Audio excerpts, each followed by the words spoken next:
Assalamualaikum warahmatullahi wabarakatuh. Selamat datang di video pertama channel Gadget Signal Gadget Discussion. Oke, handphone second merupakan handphone yang banyak diburu orang. Karena yang pertama, itu banyak orang yang pengen beli handphone dengan budget yang nanggung.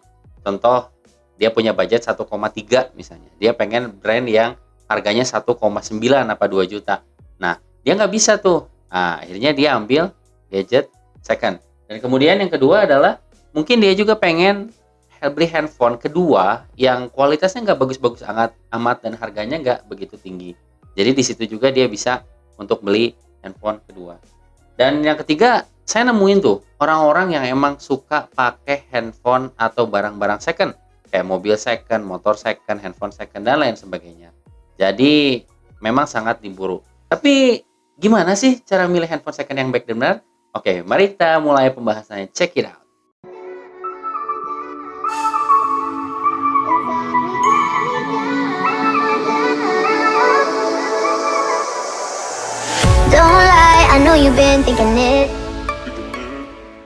Oke, jadi yang pertama yang harus kamu lakukan adalah cek pasaran handphone second dulu. Nah, di sini kita udah kedatangan sebuah handphone second dari merek Oppo F7 ya. Dan jadi kita bakal cek handphone ini pasaran di pasarnya berapa ya. Jadi setelah kita cek, harga pasaran Oppo F7 ini adalah 1,4 sampai 1,6 juta. Jadi nanti teman-teman jangan beli di atas harga itu ya. Jadi kira-kira antara 1,4 1,6 aja gitu. Nah, nanti juga kita bakal kasih tips dan trik bagaimana cara menaksir harga HP dengan tepat dan akurat. Jadi karena pembahasan kita kali ini adalah tentang handphone second, bukan tentang harganya, jadi kita akan fokus dulu ke handphonenya. Oke. Yang pertama yang bakal kita cek adalah kelengkapannya dulu. Jadi ini kelengkapannya ada dusnya atau enggak, apakah dusnya itu sesuai dengan IMEI atau enggak.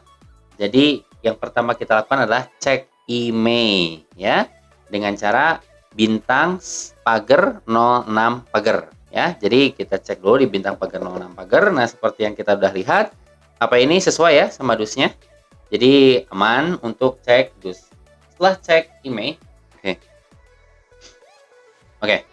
Jadi setelah kalian cek dari IMEI-nya dan itu sesuai, kalian harus cek yang namanya body.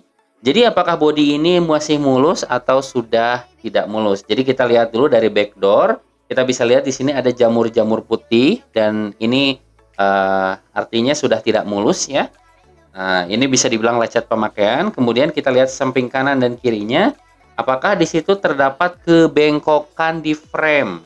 Jadi ada beberapa handphone yang frame-nya bengkok. Frame-nya itu adalah bagian kanan kiri atas bawahnya itu bengkok. Itu kemungkinan bekas jatuh ya. Nah, setelah cek body, kita bisa cek yang namanya layar. Nah, untuk layar smartphone ini kita bisa melihat dari sensitivitas penyentuhan. Jadi kita bisa klik ke message, kemudian kita bisa klik semua huruf yang ada di situ, apakah itu responsif ataukah ada ngaconya ya kayak gitu atau enggak ya. Kemudian juga kita setelah cek sensitivitas, kita juga bisa cek kualitas dari layar itu sendiri. Nah, contohnya seperti Oppo F7 ini, apakah layarnya masih bagus? Nah, kita bisa lihat di sini, kita harus buka menu setting sehingga kita dapat kepekatan yang bukan kepekatan ya, istilahnya warna putih yang benar-benar putih gitu ya.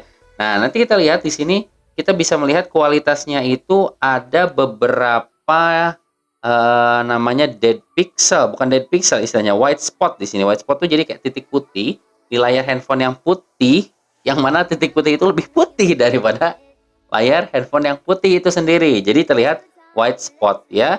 Dan ada juga beberapa shadow ya di atas-atasnya. Dan kita udah bisa memastikan bahwa layar ini bukan layar original dari Oppo. Nanti kita bakal kasih tahu juga seperti gimana caranya sih ngebedain antara layar original dan layar bukan original. Jadi kalau layar bukan original itu dia kemungkinan besar, bukan besar kemungkinan, dia kayak 50-50 lah, bagus dan tidaknya. Jadi sebagian ada yang bagus, sebagian ada yang enggak, kurang lebih kayak gitu. Oke, setelah kita cek dari layar, kita cek kelengkapan. Nah, kita bakal cek di sini apa aja sih kelengkapannya dari handphone ini. Yang pertama, yang pasti charger dong. Nah, kita lihat chargernya itu apakah original atau enggak.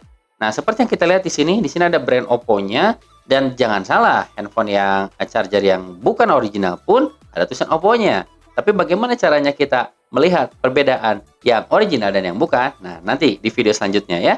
Oke, selain itu kita juga ada kabel data ya.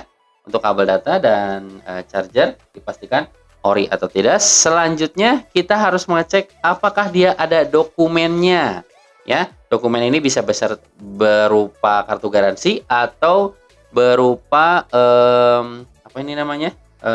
Manual book ya. Kemudian apakah ada headset? Di sini udah nggak ada headset ya. Dan yang terakhir, apakah ada case ya atau silikon case. Nah, kebetulan nih masih ada nih silikon case-nya nih, meskipun bentuknya juga udah nggak jelas dan warnanya juga udah pasti burik parah ya. Oke.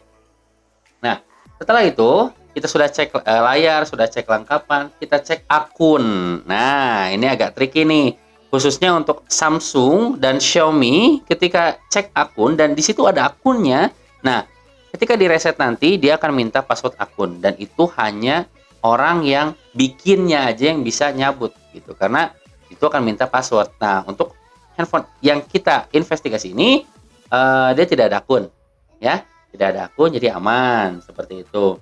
Kemudian pastikan kunci sudah dibuka ya, polanya jangan lupa dibuka. Jadi jangan sampai kalian, terutama yang COD-an ya, di minimarket udah gitu udah deal cabut, lupa password polanya, dihubungi susah kan, ribet nantinya kayak gitu. Oke, setelah itu kita lanjut ke kamera. Nah, kita cek nih kameranya apakah masih bagus atau udah kurang bagus ya. Nah, selain cek kamera depan, ingat selain cek kamera belakang, kita juga harus cek kamera depan ya, seperti ini. Nah, setelah itu kita juga akan cek video. Fungsi dari cek video ini ternyata ada dua, brother and sister ya. Nah, yang pertama adalah mengecek mic ya. Jadi kita harus melakukan pengecekan mic. Jadi cek mic seperti itu. Setelah cek mic, kita melakukan yang namanya cek speaker ya. Ini sekalian tuh. Nah, oke, speakernya masih bagus. Kemudian kita lanjutkan dengan pengecekan audio jack 3,5 mm. Lalu kita dengarkan ke headphone kita ya, ke telinga kita seperti itu. Oke, setelah itu kita lanjutkan dengan pengecekan fingerprint. Tentu saja karena handphone ini ada fingerprintnya di sini, kita harus cek ya dengan cara ya masuk ke setting. Udah gitu kita cek bagian fingerprint. Setelah fingerprint kita tambahkan sidik jari. Ingat, kita akan diminta untuk memasukkan kode atau membuat kode ya. Jangan lupa untuk membuatnya simple. Saya biasa menggunakan 0000, gunakan lagi 0000 seperti itu. Nah, kemudian kita akan input sidik jari kita. Sebetulnya sampai sini sudah cukup menggambarkan bagaimana performa sidik jari tersebut. Jadi sudah cukup bisa diambil kesimpulan bahwa sidik jari ini berfungsi. Tapi tidak afdol dong rasanya kalau kita nggak cek langsung. Ya udah, kita cek langsung aja kayak gitu kan. Nah, kita cek langsung dan wow, masih berfungsi dengan baik. Oke.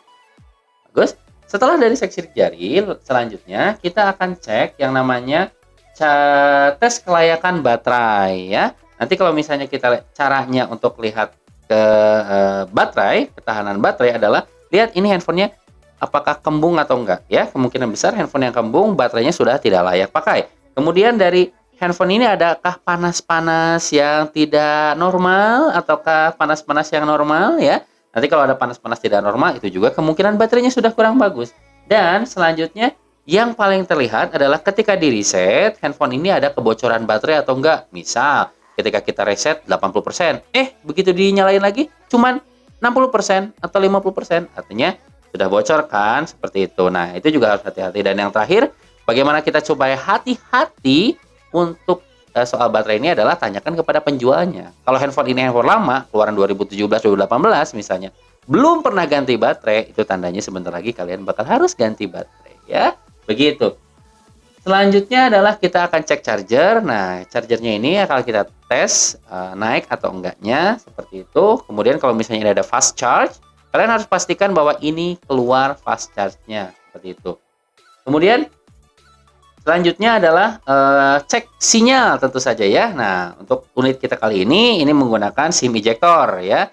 Biasanya kalau misalnya di handphone itu diletakkan SIM ejector. Tapi kalau nggak ada SIM ejector ya kalian bisa pakai apa kayak penitik atau apa itu sama aja ya.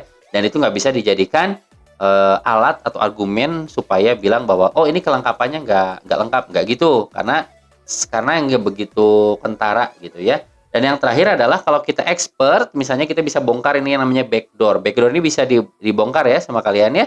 Jadi ketika sudah dibongkar, nanti kelihatan apakah handphonenya masih segel atau tidak. Nah, seperti itu. Mungkin itulah beberapa tips dari kami supaya kalian gak ketipu nih untuk membeli handphone second. Tapi ada beberapa notes nih yang mau saya highlight. Yang pertama adalah setelah kita cek, jika ada sesuatu yang tidak sesuai, apakah misalnya nggak ada charger atau nggak ada dus, itu bisa dikompromikan dengan seller.